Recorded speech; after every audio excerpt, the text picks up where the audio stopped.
In this video, we're going to show you how you can replace the cabin air filter on a 2021 Subaru XV Crosstrek. Alright, so the first thing you'll do is open up the glove box, make sure that your glove box is empty. You'll come over here on the passenger side and you'll just pinch this little guy together and remove this little shock absorber. So pinch and push at the same time, that little shock absorber comes out, and then what you'll do is you'll go from this side of the glove box and this side of the glove box, and you'll press in on both sides to lower down the glove box just a little bit more and disconnect it from its latch. So you'll just remove this front little panel right here, which has these two little clips here at the bottom, and you'll pinch these two clips and then you'll pull the assembly back towards you and then you'll drop it down. There's going to be two tabs here that we can't get on camera for you, but there are two little cutout recesses inside this white plastic housing that these go into. So you'll just want to make sure that you do that.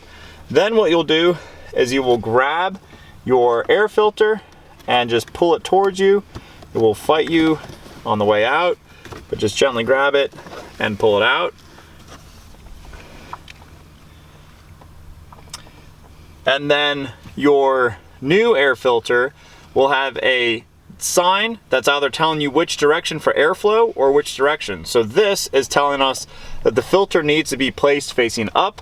There are some that will have arrows pointing down saying airflow direction is down. So just be mindful on what type of filter you are using. This is the OEM filter, so it just says it wants to be placed up.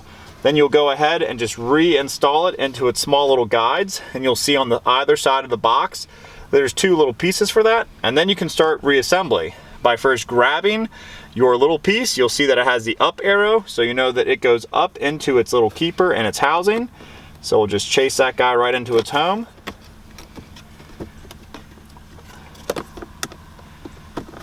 And then reinstalling it by just clicking it in. You'll hear the nice little audible click. And then you can reinstall your glove box by taking the small little indents here, which meet with these little channels here. And that just pops right in. And then you'll go ahead and close it, and you'll see your two little catches on either side.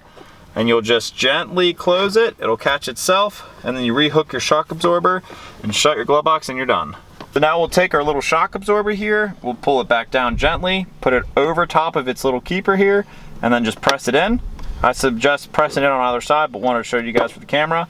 And then you can go ahead and just close your glove box and then open it to make sure that it comes down slowly and that nothing got messed up here.